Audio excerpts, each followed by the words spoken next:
नमस्कार। जिंदगी में कई बार ऐसे मोड़ आते हैं जहां हमें एक अदृश्य सहारे की जरूरत महसूस होती है, एक दिव्य संरक्षक की जो हमें हर मुश्किल से बचा ले। तो आज हम एक ऐसे ही महापुरुष की कहानी में गहराई से उतरने वाले हैं जिन्हें उनके भक्त आज भी अपना सबसे बड़ा रक्षक मानते हैं, और वो हैं श्री स्वामी समर्थ। डरो नहीं, मैं तुम्हारे साथ हूँ।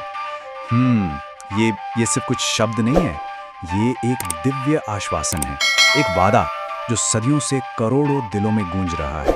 असल में स्वामी समर्थ का ये अभय वचन ही उनकी सबसे बड़ी पहचान बन गया। एक ऐसी प्रतिज्ञा जो ये विश्वास दिलाती है कि चाहे कुछ भी हो जाए, हर मुश्किल में वो हमारे साथ हैं। तो सवाल उठता है, आखिर कौन थे स्वामी समर्थ? दत्त संप्रदाय की मान्यताओं को देखें तो उनके अनुसार वे कोई और नहीं बल्कि भगवान दत्तात्रेय के दूसरे अवतार श्री नृसिंह सरस्वती का ही एक पुनः प्रकट रूप थे। मतलब उनकी पहचान सीधी उनके दिव्य मूल से जुड़ी है, जो उन्हें डायरेक्टली ईश्वर से जोड़ती है। 300 साल, जरा इस संख्या के बारे में सोचिए। 300 years। ऐसा माना जाता है कि नृसिंह सरस्वती के रूप में स्वामी समर्थ ने कर्दली वन के घने जंगलों में 1-2 साल नहीं, पूरी 3 शताब्दियों तक एक बहुत ही गहन समाधि लगाई थी। जरा कल्पना करके देखिए उस तपस्या की, उस ऊर्जा की जो 300 साल के मौन और ध्यान से पैदा हुई होगी। Incredible, right? और फिर 300 साल के बाद वो दिव्य ऊर्जा, वो चेतना फिर से प्रकट हुई।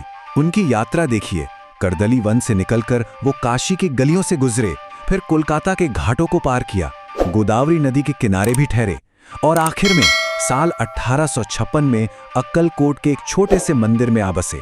और बस यहीं से उनके चमत्कारों की गाथा पूरे देश में फैलनी शुरू हो गई।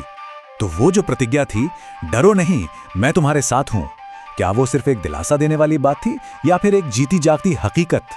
इसका सबसे पहला और सबसे जबरदस्त प्रमाण हमें एक ऐसी कहानी में मिलता है जहां स्वामी ने किसी इंसान को नहीं बल्कि खुद मृत्यु को चुनौती दे दी थी। ये कहानी है तात्या भोसले की। वो एक बहुत ही सम्मानित व्यक्ति थे जिनके पास सब कुछ था, लेकिन उनका मन दुनिया की इन सब मोह माया वाली चीजों से ऊब चुका था। तो उन्होंने क्या किया? अपना सब कुछ त्याग दिया और अपना पूरा जीवन कंप्लीटली स्वामी समर्थ की सेवा में लगा दिया। सच कहें तो उनकी भक्ति ही उनकी पूरी दुनिया बन गई थी। फिर एक दिन स्वामी जी ने तात्या की तरफ देखा और एक बड़ी रहस्यमयी बात कही।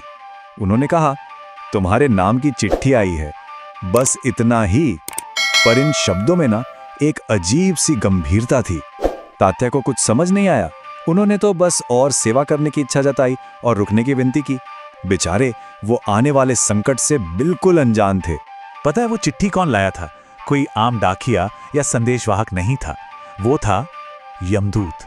हाँ, मृत्यु का दूत जो तात्या के प्राण लेने आया था। जैसे ही तात्या भोसले को ये बात समझ आई, उनके तो पैरों तले जमीन ही खिसक गई। सोचिए जरा, मृत्यु साक्षात उनके सामने खड़ी थी और डर ने उन्हें पूरी तरह से जकड़ लिया था। और ठीक उसी पल स्वामी समर्थ अपने भक्त और मृत्यु के बीच एक ढाल बनकर खड़े हो गए। उन्होंने यमदूत की तरफ देखा और गरजते हुए आज्ञा दी, ये मेरा भक्त है, इसे छूने की हिम्मत भी मत करना। इसके बदले में उस ओर जो बैल बैठा है ना, उसे ले जाओ। ये एक संत का आदेश था, कोई मामूली बात नहीं। एक ऐसा आदेश जिसके सामने यमराज के दूत को भी झुकना पड़ा। और जानते हैं क्या हुआ? जैसे ही स्वामी के मुंह से ये शब्द निकले, वो बैल वहीं जमीन पर ढेर हो गया, उसके प्राण निकल गए। यमदूत उसे लेकर चला गया और तात्या भोसले, उनकी सांसें चलती रहीं। स्वामी समर्थ ने अपनी उस प्रतिज्ञा को सच साबित कर दिया था। उन्होंने सचमुच अपने भक्त को मृत्यु के जबड़े से बाहर खींच लिया था। लेकिन बात सिर्फ जीवन बचाने तक ही सीमित नहीं थी। स्वामी की शक्ति इससे कहीं ज्यादा थी। वो तो जीवन को देखने का नजरिया, अरे नजरिया क्या, वो तो खुद दिव्य दृष्टि भी दे सकते थे। तो चलिए अब एक ऐसे ही चमत्कार की ओर बढ़ते हैं जहां उन्होंने किसी की जिंदगी के अंधकार में रोशनी भर दी थी। ये बात है द्वारकापुरी की, जहां सूरदास नाम के एक कृष्ण भक्त रहते थे। वो जन्म से ही देख नहीं सकते थे, पर उनकी आत्मा में ना एक बहुत गहरी प्यास थी, एक तड़प थी। उनकी बस एक ही इच्छा थी कि बस एक बार, सिर्फ एक बार वो अपने आराध्य, अपने श्री कृष्ण के सगुण रूप को अपनी आंखों से देख पाएं। अब यहाँ एक बहुत बड़ा सवाल खड़ा होता है ना? एक भक्त की सबसे बड़ी इच्छा होती है अपने ईश्वर को देखना, पर यह मुमकिन कैसे हो जब दुनिया देखने के लिए आंखें ही ना हो? तो कोई अपने ईश्वर को कैसे देखे? क्या क्या भक्ति में वाकई इतनी शक्ति हो सकती है कि वो कुदरत के नियमों को भी पलट दे? इस सवाल का जवाब एक बहुत ही अलौकिक घटना में मिला। हुआ ये कि एक दिन अचानक से स्वामी समर्थ सूरदास के आश्रम पहुंच गए और उन्होंने पुकारा, अरे जिसे तुम दिन रात पुकारते हो वो तो तुम्हारे दरवाजे पर ही खड़ा है, देखो तो सही। और बस इतना कहकर उन्होंने सूरदास की बंद आंखों पर अपने हाथ रख दिए और फिर एक ही पल में सब कुछ बदल गया। जहां पहले सिर्फ और सिर्फ अंधेरा था, वहां अब दिव्य प्रकाश था। स्वामी के एक स्पर्श ने सूरदास को वो आंखें दे दी जिनसे उन्होंने अपने प्रिय भगवान श्री कृष्ण को शंख, चक्र, गदा और पद्म धारण किए हुए साक्षात अपने सामने देखा। फिजिकल ब्लाइंडनेस डिवाइन विजन में बदल चुकी थी। शारीरिक अंधकार दिव्य दृष्टि बन गया था। सूरदास अभी कृष्ण के उस अद्भुत रूप के दर्शन में मग्न ही थे कि तभी स्वामी समर्थ ने उन्हें अपने असली स्वरूप का भी दर्शन करा दिया। सोचिए, एक साथ दो दो दिव्य अनुभव। इससे अभिभूत होकर सूरदास स्वामी के चरणों में गिर पड़े और उन्होंने जन्म मृत्यु के इस चक्र से मुक्ति का वरदान मांग लिया। सूरदास की इतनी निस्वार्थ भक्ति देखकर स्वामी ने उन्हें परम वरदान दिया।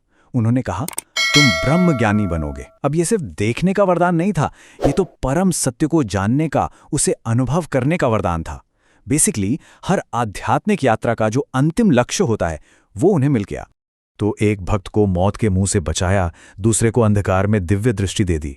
देखिए, ये कहानियां सिर्फ चमत्कार नहीं हैं, ये तो उस एक प्रतिज्ञा के, उस एक वादे के जीवंत प्रमाण हैं। डरो नहीं, मैं तुम्हारे साथ हूं।